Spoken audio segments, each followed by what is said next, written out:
Hey guys, welcome back to the channel and another Swiss 001 video. Now welcome back to the very beautiful Microsoft Flight Simulator 2020 again. And today we are back in the Alpine Mountains. This is not actually the Alpine Mountains, this is to be exact the Jura Mountains, but that's a whole other story. Today we are in some mountains and to the left of us we can actually see something.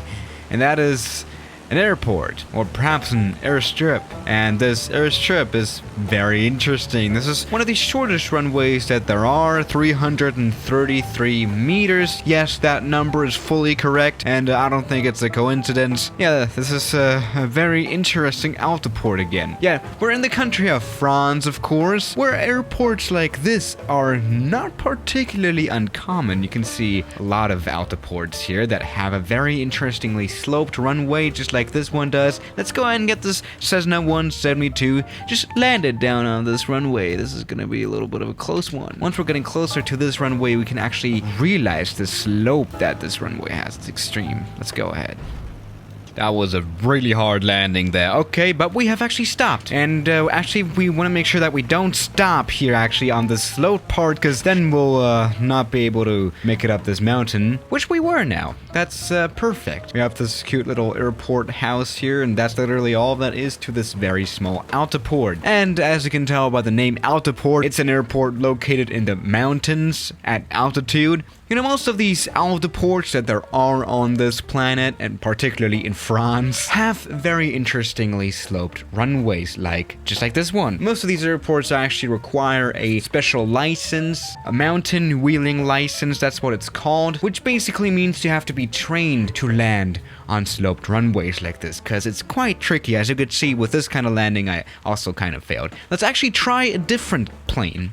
A bigger one, perhaps. Let's actually go big. Let's go for a Cessna Citation CJ4, an interesting private jet. But that private jet does not need a particularly long runway, and that's the key, kind of. Alright, there we go. This is going to be a little bit of a more interesting challenge here. And I think I've mentioned this before. This is extremely beautiful with all these valleys here. Like, genuinely. Microsoft Flight Simulator 2020 was definitely one of this year's highlights. So let's go ahead and see if we can land this plane here. Oh, that was a crash landing there, but let's try getting this plane stopped. There we go. Alright, I think we have stopped. A little bit of a close call. You know, it's often kind of a close call with a plane like this. This is, again, the CJ4. The thing about this plane is that it doesn't have any reverse thrust. You know, these small jet engines are just kind of like too tiny to actually fit a whole reverse thrust system. We really only have the speed brakes built into the wings and the wheel brakes to stop. So, yeah, this is quite nice that we made it.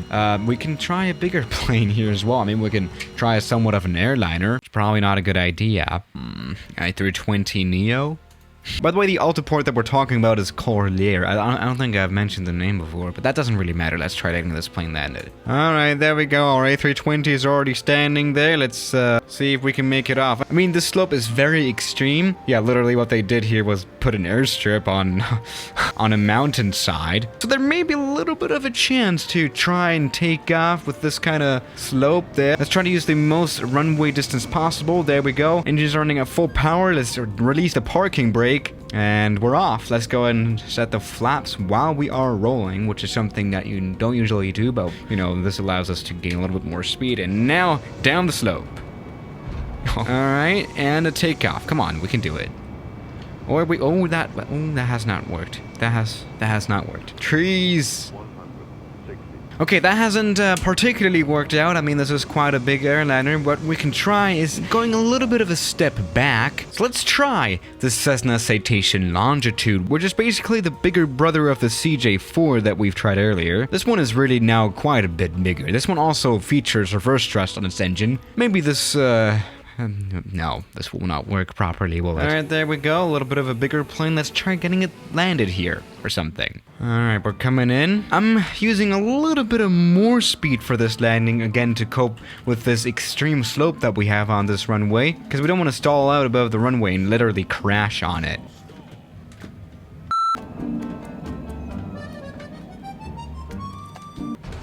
Oh my goodness. That did not work out at all. I mean, we stopped. Yeah, see, this plane is quite a lot bigger than the CJ4 indeed. This is gonna take a few tries now.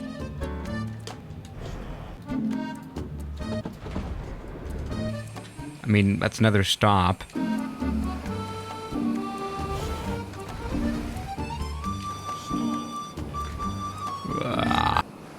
Okay, the best landing I've done so far. This time not a miserable crash or something, but we can try doing a takeoff here as well. Let's go ahead. Alright, we need at least 100 knots to somewhat fly, which is not happening. Yeah, see, 333 meters is really not long. I mean, you know what? We can try another altiport and see if that one works. I mean, there are, again, quite a few ones in France. Alright, let me just enter altiport here. We have one in Verbier, which is in Switzerland, actually. Okay, let's try a Swiss altiport. 800 feet. That is even worse. No chance. Or how about Termon altiport?